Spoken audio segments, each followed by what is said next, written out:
So my name is Jason Rizzotti. I've been a trainer for the past 7 years, since I was 18. I'm a certified personal trainer, sport nutrition specialist, and certified strength coach. When I first started personal training, it was mostly for general purposes, general fitness. But now with my love for jiu-jitsu, I want to express my ideas that I have, that I've learned from training people, into what I can do for athletes.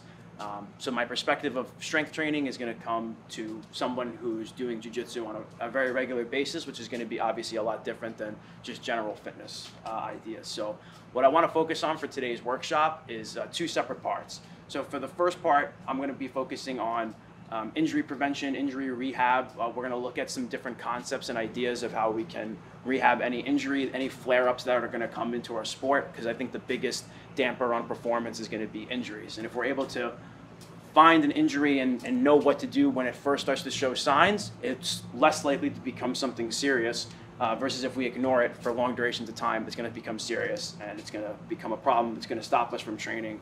It's going to stop us from having our best performance. So we're going to focus on that first. We're going to use some higher efficiency methods compared to like just basic stretching.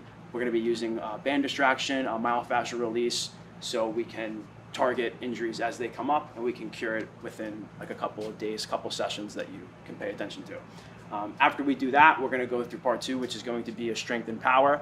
We're going to learn about complex training, how we can work strength and power in a very short period of time using complex training, which is going to combine strength exercises and power exercises. So that way, between doing the injury management stuff and the stuff for your strength and power, it can usually be done in relatively quick time, so that way you can get back to doing what you love, which is jiu-jitsu training, versus like regular fitness might be in the gym for an hour or two. We're going to look at maybe having a very effective strength session, an effective rehab session in 30 to 60 minutes.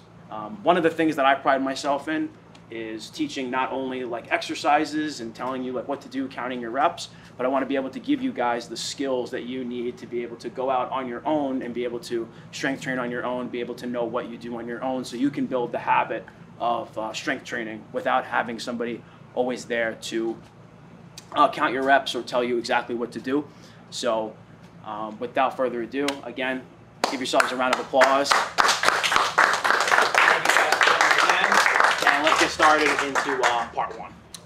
So like I said previously, we're going to be using higher efficiency strategies to improve our mobility and to help with any injury prevention. So a lot of people, when they think about stretching or they think about preventing injuries, think about like regular static stretching, maybe they think about yoga, things of that nature. And while those things are good, they are very limited, and we're going to be having to use a lot of our time in order to stretch a lot of the muscles that we need to stretch in our body. The great thing that we're going to be learning about today is called band distraction. What band distraction is useful for is it allows you to not only stretch the muscles around the joint, which is what regular static stretching does, but it will allow you to put better placement of the joint back into where it most likely needs to be. So as an example, like a lot of us probably have very like rounded shoulder posture, and we can use the band to actually pull ourselves back versus just doing like standard extension stretching. We also are going to be using a very simple tool, just a lacrosse ball. I got a set of bands on Amazon for $18, a couple lacrosse balls for like $6. So these are very cheap items that I think every single grappler needs to like have on deck and have on hand. So that way, when something does flare up, they're able to target it right away and it'll go away almost right away versus letting it stage on. So the concept that I want to basically teach for the injury prevention stuff is using our flare-ups to teach ourselves about our body. So what a lot of people do, like in the physical therapy world, in the strength coach world, is we'll do like certain like physical tests in order to look at mobility restrictions and stuff. And if I were to go over all of these different tests, we'd be here for hours. So what I want to do is instead have us use the signals of pain to treat something. So the concept that we're going to look at is strengthening up our antagonist muscles to what is causing the pain and mobilizing the spot of pain. So as an example, if let's say your shoulder's bothering you, and let's say it's in like the front side of the shoulder, you're having a hard time getting into like an upward motion with your shoulder, you're feeling a lot of pinching in the front, What we want to do is mobilize this area in the front, and we want to strengthen up the antagonist muscles here on the back to start pulling things back. The same thing can be applied to, let's say, your knee, working on mobilizing muscles more in the front of the knee and strengthening muscles in the back of the knee. What we also want to look at is mobilizing the joints surrounding the pain spot. So if, let's say, you do have an issue with your knee, sometimes it's not the issue with the knee that's causing the pain, but it's an issue elsewhere in your body that's causing the pain. So that could be an issue with your hip, that could be an issue with your feet. If it's your shoulder, you could have issues with your upper back, with your neck, and everything's kind of connected. If you have lower back issues, maybe you need to strengthen your core, you need to mobilize your hips. The areas around is what's going to help you solve that. So we're going to just quickly go over like a few demonstrations with the band and what we can do, as well as with the ball. So this is just going to be some general things, and then what I want to do is take somebody who maybe is dealing with a little bit of an injury, and in real time I'll be able to show you how you can go from being injured and feeling pain and having that restricted movement to just doing a couple exercises is going to free up that motion almost immediately. So as an example of what you can use band distraction for, you'd basically just get one of these tougher resistance bands here. You can pretty much tie it to anything. So here I have this like fence off of like an MMA cage. We can just tie that through here, and we can just tie it through, and you have your stretch spot here. Let's say we wanted to get like a nice deep stretch for the lats. What we would do is we're gonna first distract, you can see on this side, So we're gonna distract the joint at the wrist versus just like pulling and stretching. We're gonna distract the joint at the wrist. This is going to allow for a deeper stretch, and why it's called band distraction, it's going to distract your body from the pain signals, so that way you're actually able to get into a deeper stretch. So this band is gonna have tension here, my arm's gonna stay extended, and this leg is gonna be back. And what I'm gonna do is allow my shoulder to roll forward, so I get a nice deep stretch in my lat. I'm gonna be able to hinge my hips back, and you're gonna feel one of the deepest lat stretches that you probably ever felt in your life. So this is gonna be really good for any sort of like shoulder impingement area, or if you're getting like upper back pain from being overly rounded, this is gonna be really helpful for that. So you're gonna be able to get a nice deep stretch here. You can rotate it through, and I definitely would suggest that you kind of explore your body a little bit and see what movements are going to signal that deep stretch for you. When you find that, like for me, if I come here, I'm really feeling that deep stretch here, so I'm gonna sit into that a little bit. So doing stuff like this is gonna be a lot more efficient than just doing like a standard lat stretch. The same idea could be applied to your shoulder. If I was to have like some sort of shoulder impingement on the front, a really good thing you could do for band distraction is having the shoulder being pulled back now. So I'm not just stretching the shoulder, but I'm literally moving the joint back to where it needs to be. And I can put my hand behind my back here. I can open up my chest, and again, I can start to explore my body, moving around in different motions and feeling where that pain is really prominent, so I can get into deeper positions of stretching.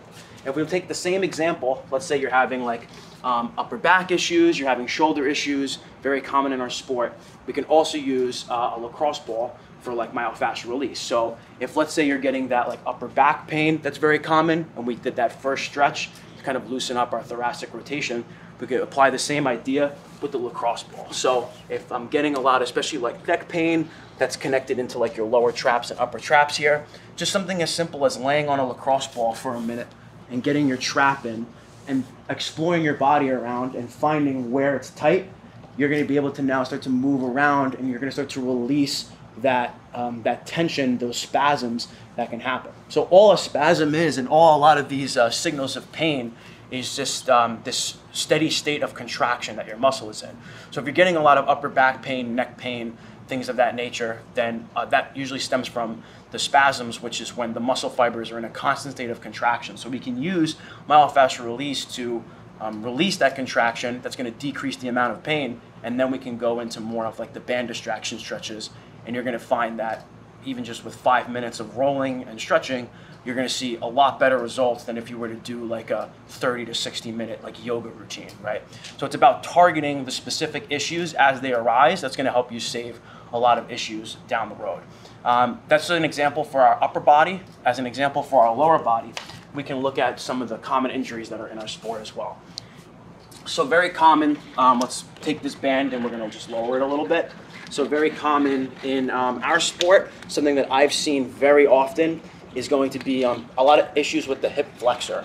So usually it's going to be lower back and hip flexor. both is connected. You have a hip flexor muscle that runs into the lower part of your abdominals and into the front of your hip, and it can run through the lower part of your abs and into your lower back. So if you're dealing with a lot of issues with your lower back or your hip, a lot of that stems, if the lower back issues is going to stem from your hip flexor. And obviously if you're getting that like hip impingement pain here, then being able to target that specifically is going to help with that. So a really good stretch that you can do that's pretty much better than any hip stretch is using a band distraction hip stretch. So maybe we would set this up a little bit lower, tying it in the same fashion, and we're going to use the same concept that we just learned for our lower body. So now this band is going to be pulling at our hip joint and trying to put itself back into the place that it needs to be. And this is, again, going to be one of those things where you're going to want to explore your body. If you're feeling a lot of pain on the inside here, maybe something as good as just kind of opening up here, stretching to one side is going to allow that hip socket and that hip impingement to open up, and it's going to allow you to kind of fire up your glutes a little bit more. So one of my favorite stretches to do with this band is having my 1 foot forward here, my one leg back here, and now this band is opening up the socket itself. I'm not just stretching the hip flexor, I'm also putting my body in a better position to get into a deeper stretch, because the band is distracting my body from feeling a lot of the pain. So I'm able to get into a better position. So now I can kind of, maybe as an example, I can pulse this back and forth, and again, explore my body. If I feel a really deep stretch in the hip flexor, then maybe I come out here, sit into this a little bit more, maybe rotate my hips in different directions. And I think that that's where you're gonna really get the benefit from, is exploring where, for you particularly, where you're feeling a lot of the tension. So you can come like out and in and really feel where you're at. And this is kind of works as a double, the band distraction, right? Because I'm getting a good stretch on one side, and at the same time, I'm also strengthening the muscles because it's under resistance. So if I'm externally rotating, I'm firing up that glute and stretching my hip flexor at the same time. Actually, it's funny because I was just talking to a yoga instructor recently who was talking about wanting to do strength training. She actually has a lot of lower back pain and hip flexor pain. Meanwhile, she can, she could do like handstands, she could touch her feet, she can curl her whole back, she has all this mobility, but because she has no strength, that excess mobility just leads to pain. Another good example of what you can do if, let's say you're having like a knee issue or like a hip issue, is also loosening up like the joint of your ankle. So as an example, you can have like the band pulling at your ankle and start to explore your body in this fashion, where now I can start to drive my knee forward, I can start to come out a little bit, and I can mobilize at the ankle here. And when you start to mobilize at both joints around the issue, which for many grapplers is going to be at the knee, when you start to open up your ankles more and your hip more, you're going to find that the pain of your knee starts to decrease. And you can kind of do the same idea where you're exploring your body, you're seeing what feels tight, and that's going to allow you to better pinpoint where the issues are for you yourself specifically. If we were to follow the same concept with what we did with the upper body, with the lacrosse ball, myofascial release, we could do the same thing. So we can maybe find that spot in our hip flexor with just a simple ball, and I can start to drive myself in, and I can find that spot that makes your eyes want to water, and you can really drive in there. You can move your body around and explore where your body feels a lot of the tension. Like for me, I really feel it here in my hip flexor as I move around. So instead of just kind of dealing with pain and dealing with that spasm, we can target it right away, and in just a couple minutes a day, you can relax that spasm entirely. Same idea, if let's say you're having that issue with your knee, maybe you need to roll out your calves. You can start to explore your body in this fashion. And if you're feeling a lot of tension here, maybe that's what you need to loosen up.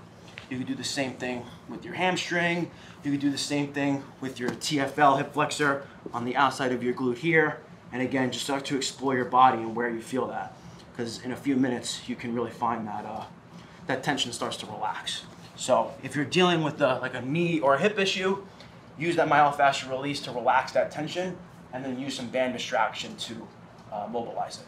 So now let's look at, in live time, taking somebody that has an injury or minor pain and getting rid of it with just a few exercises. So we just heard from the crowd over here. Our man Ryan is dealing with some hip flexor pain. So Ryan, come up. Guys, let's give it up for Ryan. Coming out here, putting in that work. What's up, Ryan? How you doing, bro? Good. Nice to see you. All right, so you mentioned to me earlier about your hip flexor. So what's up with that? Where are you feeling that the most? Really right in the front. If you had to draw a line down my leg, you'd feel it across the hip flexor right there. Okay. And what type of movements signal the pain for you? If I'm doing jiu-jitsu, I'm on my back and I'm trying to get my legs moving around like this. Okay. If I'm not warmed up properly, it becomes very tight and uncomfortable. Okay, so anytime there's like external, internal rotation here, what about like doing exercises like squats or anything like that? Does that bother? If I'm lifting heavy on squat and I'm not being very careful with it, the first thing to go is usually my hip flexor. Okay, and they'll so sideline me for a while. Okay, so let's just, as an example, we can probably do this as a test. So let's just try out a couple of like body weight squats and just let me know if that pain starts to signal for you. If let's say you're pretending to do that, like do you start to feel any triggers there in the front, even if it's minor? Yeah, a little bit. Okay, so you're feeling that right into the front there. You're probably dealing with a little bit of hip impingement. So what we're gonna do is use the 2 examples that we just learned about and see if we can remove that right away. Great. So what I want you to do is you're gonna take the ball and you're gonna lay down and you're gonna try to find that spot on your hip flexor, so as area, and see if you can get into like a trigger point there. You can allow your hip to almost like sprawl into the ball, and from there, see if you can find that trigger point. Yeah, that's it. Okay, so now what I want you to do as you relax into it, breathe, exhale, and you can start to move your leg around. You can pull your knee up towards your chest. You can move your leg left and right. I feel it right and there. when you get into that tension spot, you can literally like move your leg this way. You can lift it up and kind of explore your body a little bit and see what area starts to signal the pain the most. So for you right now, as you move your leg around, like where do you feel it the most? As we're going up and down, I feel it really getting exposed right on top of like the hip bone. Okay, so let's start to sit into that a little bit. Let's even try bringing like your knee up towards your chest, like opening up. Is that okay? Okay, good. So we can kind of internally and externally rotate that. We'll probably let Ryan do this for about a minute or so, but of course you can take as much time as you want. Usually we recommend anywhere between, it could be 1 or 2 minutes if it's minor. If it's really bad, then you can sit on it for up to 3 to 5 minutes. What we're looking for during this is the relaxation of the muscle spasm. So there's this constant state of contraction at the front into his hip flexor. So we're trying to get that spasm to relax. And then once that spasm relaxes, we can use that opportunity to then use band distraction to mobilize and also strengthen the muscles that need to be properly firing. So like I mentioned, if we were to just mobilize and stretch, then that might temporarily relieve pain. We also want to look at fixing the issue like at its root. So now that you've been doing it for a little bit now, are you starting to feel it relax? Do you feel pain starting to decrease a little bit? Yeah. Okay. Feel looser in general. Okay, awesome. Let's move it around, explore a little bit more, and see is that one spot like the worst? It may have been, but it's beneficial to keep searching around. I can feel it. Yeah. There are spots that are tight. Okay, awesome. So let's just get into like maybe one more spot. We'll do a few more movements, and then we'll try out the band distraction. So even if we have to wait a minute, that's fine. You like edit this out or whatever. Fuck you, Harry. Oh. It's glad I'm looking down. That's fine. Yeah. Yo, when you're speaking to Ryan, it might be a little bit awkward, but look at the camera. Okay. Because the audio has to be coming directly into Do you the think it's microphone. okay so far? It's been great so far. Okay, so just fix. So just move. So it just forward. like, just so you know going forward, yeah. Okay, cool. Do I have to go? That's it, Jason. On this spot here. No, you're doing fine because your audio waves are coming towards the camera, but his audio waves are going that way. Wait, but I can't see it. His audio waves. Direct your chi. Oh, okay, sorry. The chi. Guide it with your The chi. energy force. Okay. Now you feel good with that? Yeah. Okay. All right. Let's get back to it. All right. So we just allowed a little bit of myofascial release. So now we're going to go onto the band, and we're going to do that hip flexor stretch that we were showing before. So on your left side there, your left foot's going to step to the inside. You want the band to pretty much be right at like the top of your hip here without, of course, damaging any of the boys. So you're going to pull out this way, look towards this direction here, your whole body starts to shift this way. And now just start to kind of explore a little bit. So come out, you can even get into like a wider hip stance, start to like lean over to your right a little bit and explore your hip positioning of your hip. Maybe go into like an anterior tilt, a posterior tilt. Do you start to feel a deeper stretch in any area? So start to walk out a little bit more this way.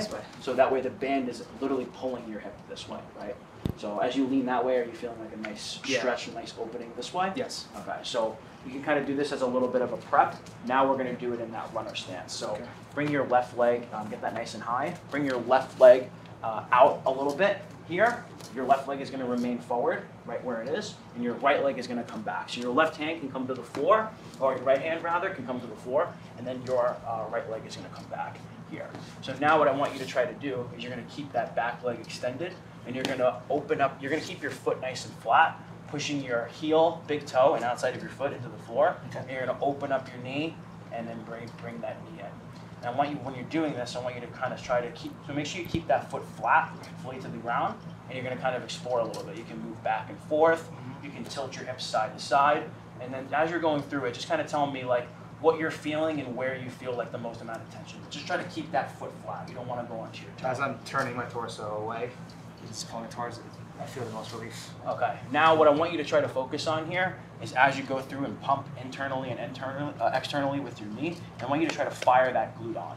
So the band distraction is great because in one motion, we're opening up, stretching the hip flexor. We're also strengthening the glute, which is going to help with that impingement issue.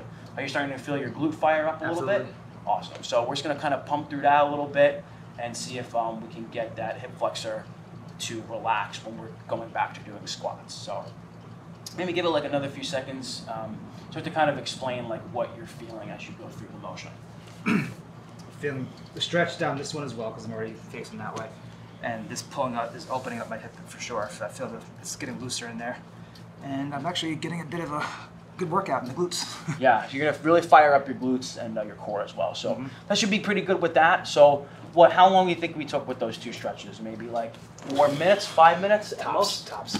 So let's take off the band. Let's try out a couple of body squats now and see if you feel any difference. You can keep the band there, it's fine. So let's just try out a few body weight squats, and you can be totally honest. Let us know what you feel. Does it feel different? Does it feel the same? It does feel different, but this one specifically feels more fluid. There's less rigidity. Okay, awesome. So let's just go through a few and kind of just explain like how you felt previously versus now after you just did a few minutes of that. Before stretching, coming down here would feel like it was almost in steps, but now that I'm loosened up, it's almost like a much smoother, non-notched. Yeah, I'm even starting to see that you're able to get a lot deeper too. So that was just off of one session. That was just off of 4 minutes. Yeah, it feels way better. If you were to do this usually what I'd recommend if you're dealing with this issue is you could pretty much do it every day, either before a jiu-jitsu session or before any lifting session until that pain goes away. Then once that pain goes away, you might not have to do it as much, but maybe you could do it more as like a maintenance thing if it starts to flare up. So awesome. Guys, let's give a round of applause for our man Ryan. He's killed it with those drills. Anybody else want to try it? Anything? Any issues that you want to try? You can be on. I'm like genuinely asking. Okay. Shoulder. Okay, let's give it up for Max. Oh! Yeah, Max Whedon. All right, so shoulder. Max. So how high would you like set it for your shoulder? So before we get into what drills we're gonna do, tell me about the shoulder. Like, where's it been flaring up? What scenarios are causing the pain? You think? It's like a lot of like overhead. I feel it like in the front of my shoulder. Yeah, it's just kind of like if I'm doing like bench press or like overhead pressing, get a lot of like clicking. Okay. Yeah. Do you feel it during jiu-jitsu at all? Yeah, like when my shoulders are rounded forward a lot, I get like pinching in the front. All right, awesome. So first what we're gonna do is we're gonna start to, as we said previously, we're gonna look to mobilize the source of the pain, and then we're gonna look to strengthen the muscles that are the antagonist to that. So he's getting a lot of impingement issues here on the front. So what we wanna do is we wanna use the lacrosse ball to kind of start to explore, like we're gonna look right here at the camera, we're gonna explore like this upper pec area, the pec part tendon that connects into the shoulder, as well as like the front deltoid itself, and then we're gonna use the band distraction to see if we can feel any difference in that. What we're gonna do as a little test is like, if you do push-ups, do you feel it at all? Yeah, a little bit. Okay, so let's just look at do a couple push-up reps without, hurting yourself, but just kind of see if that starts to flare up a little bit. So we went over push-ups before. So if you do a few push-ups here, let's see if anything starts to flare up, even if it's like a little bit. Do you feel a little bit of tension there in your shoulder? Yeah.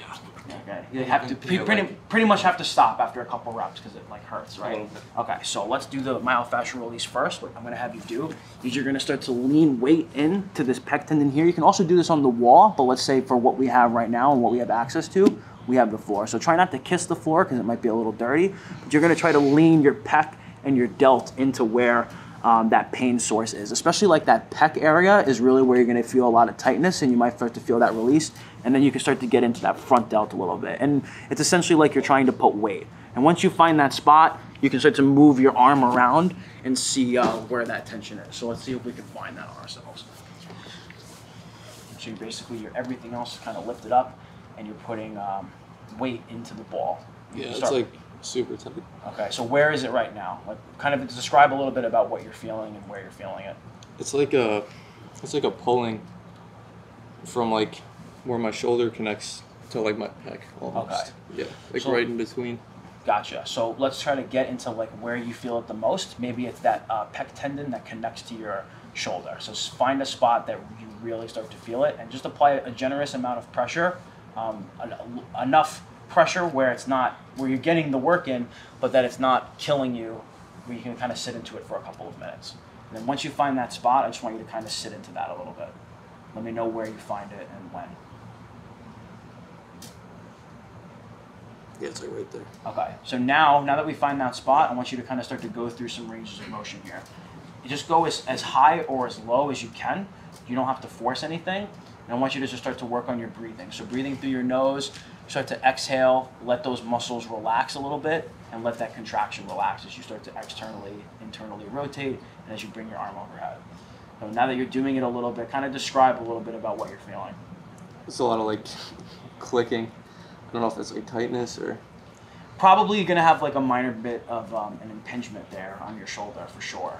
And sometimes you have to do things further than just these things, but this is definitely a good place to start. This is a good place to start, especially if you're feeling pain just start to creep up. Obviously, if you've been dealing with pain for a long time, it might be something a little bit more serious where these things can be part of a rehab program, but it might not fully rehab in and of itself, but it can be a very good place to start, at least to relieve some tension. So one thing I'm noticing as you're doing it is I feel like you're getting a little bit more range of motion as you come up. Yeah, it's less clicking now. Feels like it's like loosening up. Okay, awesome. Let's just do that for a little bit longer, maybe a few more seconds. Start to just explore your body a little bit more. Maybe bring that hand overhead as you start to roll around, get into that delt a little bit. All right, as you get into the delt there. Kind of starting to feel some of that tension relax? Yeah. All right, awesome. So we can get off of that. So we spent a couple of minutes there on the shoulder, and now let's just simply move this band towards the higher position, and we're gonna do the first two stretches that we did. So we're gonna open up that lat, open up that shoulder blade. While it might not be the direct source of pain, doing something to that effect can definitely help you start to just build a better connection to your body. So do you remember the first one where your wrist went inside? Yep, your wrist went in, you're gonna grab both. You're gonna let the band pull you this way. Your left leg is gonna step back, and you're gonna explore your body a little bit. Your hips can come back, you can rise your chest, you can flex your chest, and you can start to turn, and you might start to feel a little bit of a stretch. Is your rib okay? Yeah, no, my rib is fine. It's my lat. Okay, cool. It's really tight. So the lat can also have a big connection to any sort of shoulder pain. So that's why you have to definitely explore your body a little bit and start to see where exactly you're feeling it. So it's always good to explore there. So start to even start to rotate side to side, open up your shoulder blade in either direction. All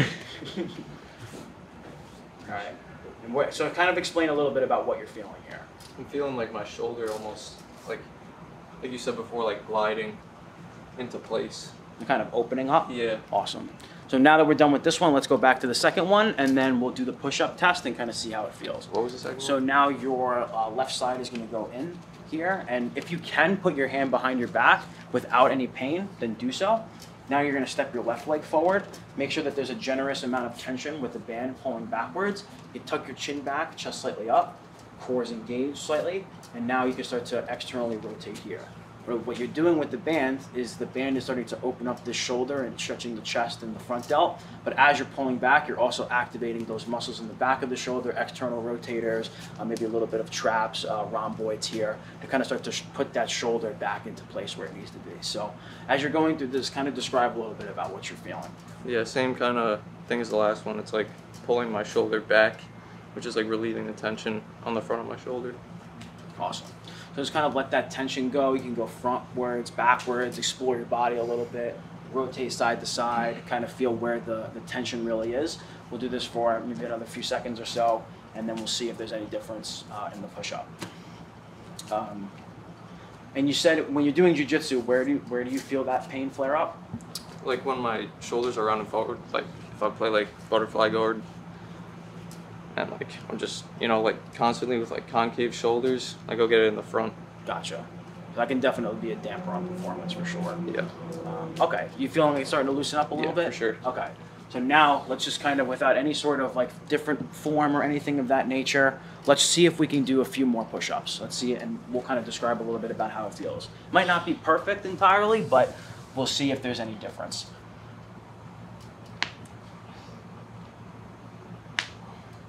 A few cracks in the elbows, I believe. Yeah. But it's already starting to look a lot more comfortable. I mean, Yeah, before, nothing in the shoulders. Nothing in the shoulder Nothing at all. So just after a few minutes of that, a little bit of myofascial release, a couple stretches with the band, he went from having to stop after 2 push-ups to now he just did a set of 5 and he didn't feel any pain at all. So that's awesome. Guys, let's give it up for Max. Putting in that work and looking good. Awesome stuff. So now that we looked at mobilizing and kind of lowering how much pain that we have, now we can start to look at how we can get stronger and how we can get more powerful. Now, before we get into like certain type of exercises or certain type of program ideologies, I do want to start off and say that the most important thing to your performance when it comes to a sport like jiu-jitsu is going to be your jiu-jitsu. You have to be better at jiu-jitsu, and becoming more explosive or becoming stronger is not going to help you necessarily get better at jiu-jitsu. Bless you. It's not going to necessarily get you better at jiu-jitsu, but it could help you improve the physical attributes that you may need to better perform at your weight class. So if you're currently somebody that is in a weight class where you're constantly feeling like beat up by the other people in your bracket, or maybe you're rolling with people at the gym around your same size and you just feel like they're a lot stronger than you, then improving your physical attributes can be something that is like a quick win and a quick gain. It can help you build a little bit more momentum, so that way when you go to train you can focus more on your skill. So there's a little bit of a carryover with that. What I want to go over, the main thing is going to be complex training. So there's a lot of different ways for people to get stronger. The most important thing is to obviously stay consistent, but complex training allows for us to use a superset ideology where we can combine strength exercises along with power exercises. And what they'll allow you to do is work all different types of muscle fibers that are in your body. So you have different muscle types that are activated during certain things. You have endurance type muscle fibers, you have strength type muscle fibers, and you have power type muscle fibers. What we're going to focus on is being able to use all those muscle fibers in one short session. So that way between the mobilization drills and the strength and power drills, you can be able to get a very quick and a very efficient an effective workout for jiu-jitsu in maybe like 30 to 45 minutes. So like I said previously, that'll allow you to get back onto the mats a lot quicker, a lot more efficiently. So for these ideas of complex training, we're going to look at 2 exercise selections. So we're going to look at a lower body circuit and we're going to look at an upper body circuit, and then maybe we'll take somebody from the audience to have them try it out and we'll kind of see how they feel with it.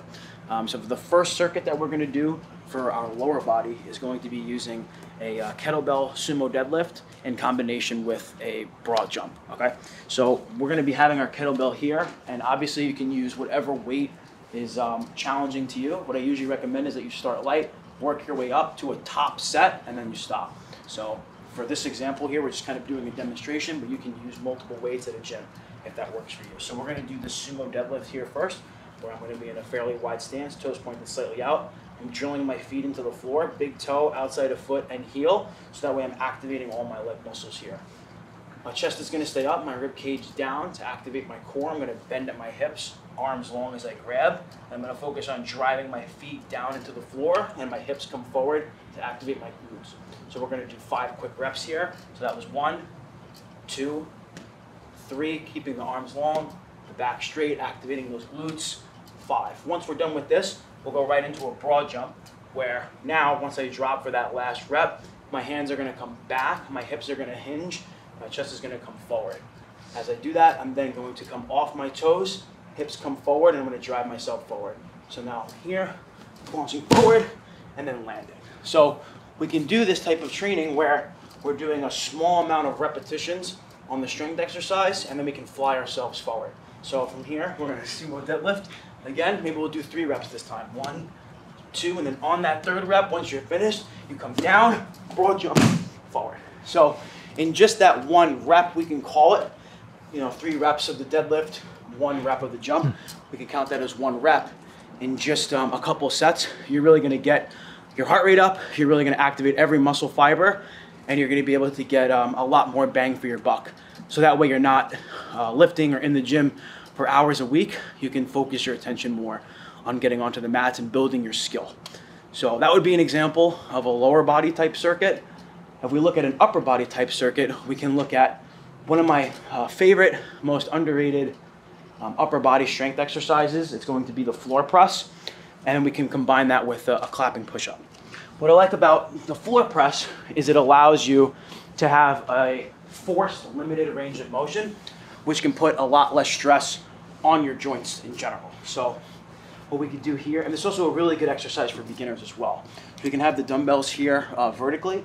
I'm gonna hold the dumbbells, bring my elbows back, and lay flat on the floor here. I'm gonna be in this like bridge position, elbows here, shoulders back, chest up. I'm gonna press up and in, making sure I don't round my shoulders, keeping that scapula retracted. Let's kind of try the same idea that we did with the upper body. Maybe this time we're gonna go for 8 reps, really focusing on using my chest here to get that push. Then once I'm finished with that, I'm gonna immediately sit around, coming chest forward in my push-up position.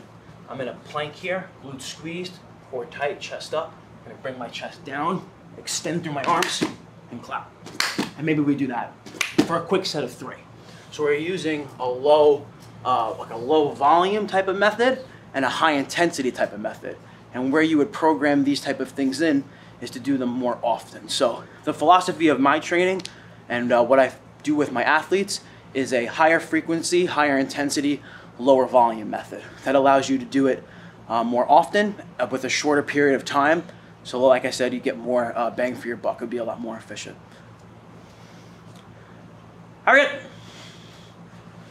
So I need to catch my breath.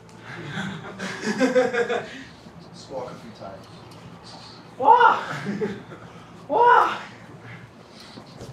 You should add that as part of like ancient breathing method. Ancient breathing method that's Rizzotti breathing found, method. belly yoga stance. found in China. Why is Harry doing that to me? Do you guys like how I tag Harry? All right. Let's get to it. Screaming on my trains. All right. Ready? Ready, Harry? Mhm. Okay. All right, so we have one of my top RSS clients right here, my man Harry. Harry, how you feeling today? Feel great. That's awesome, man. So one of Harry's things that he was looking for is to become more explosive. So we're going to be having him practice that circuit now and kind of just seeing how he feels. So obviously this is going to be something that you're not going to see as quick of a result as you would with the mobilization. The mobilization stuff, you could see a result like that. This is probably going to take some consistency, but let's have Harry try out a few sets and kind of just see how he feels. So what I'm going to have you do is we're going to do 3 reps of the 3 to 1. So you're going to do 3 deadlifts to a jump, 3 deadlifts to a jump, 3 deadlifts to a jump. And we'll kind of just see how they go. So I'm going to walk you through it as you do it to kind of cue him through. So we have like a little bit of a wider stance here. Feet are going to be gluing into the floor like his feet are roots. He's going to bend at his hips, knees out, arms nice and straight, back is up. We're going to drive through the legs, hips come forward, squeezing your butt, standing tall, and then coming back down. So that's 1 rep. We've got 2 here, standing up tall, try not to arch too far back. And then on this 3rd rep, when you drop it, you're going to go right into the broad jump. Here, once the kettlebell down, hands come back, and he jumps forward. Harry, for the next rep, what I want you to try to do is when you land, your hands are going to come back with you, and then your hands come with you. And then I want you to try to land steady on the next rep, okay? So let's try that again. Just the drop and the jump. Yeah, so just getting your hands back and then making sure you land properly. Make sure you get into a good position with your deadlift here. Driving off your feet, standing tall. Try not to overarch on your way back. Okay. You would do 3 reps instead of 1, but that's okay, I forgive you. Let's try it again. We're gonna do 3 reps here and then 1 jump. So nice steady form here, chest up, driving through your feet, hips forward at the top, good. That's 1, nice and fast on the way up. 2, and then on the 3rd one here, we're gonna go into that jump. Hands back, landing strong, awesome. Good. So you feel like feeling very explosive with that one? Yeah. Okay. Obviously, that's going to be something that you have to do for weeks at a time to see results with, rather than just seeing the result right away. But that's a good example of him doing the lower body. Let's try the upper body stuff. So let's try the floor press, kind of how we did before, and then we'll try the clap and push up. You come down, nice lightweight for now. We're just kind of doing this as an example.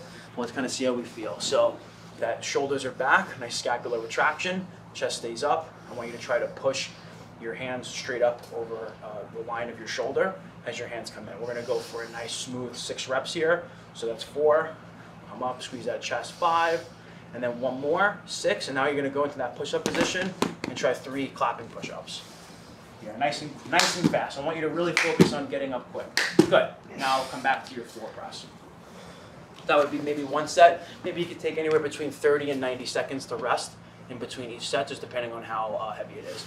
But let's try to do 2 more sets here. We'll just do it right back to back for now. So depending on how much time that you have, you can use this here. So we're gonna get another quick 6 here, really squeezing your chest. And as you go through it, you start to feel more comfortable. You can work on pressing faster and faster every time.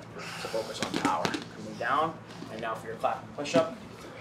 Nice steady plank. Focus on driving up, fatiguing that. Good. Let's do 1 more set now. Again, especially since we're supersetting it, it's going to be working as a conditioning circuit as well. So we're getting a lot of bang for our buck. This is especially good for beginners and intermediates.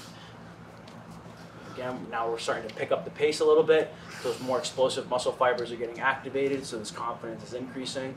1 last rep. Let's get 3 clapping push-ups again. Nice and explosive. Fly yourself up. 1, 2, 3. Very good. Guys, let's give it up for Harry. So in just like a few minutes, we already got in some lower body work and some upper body work.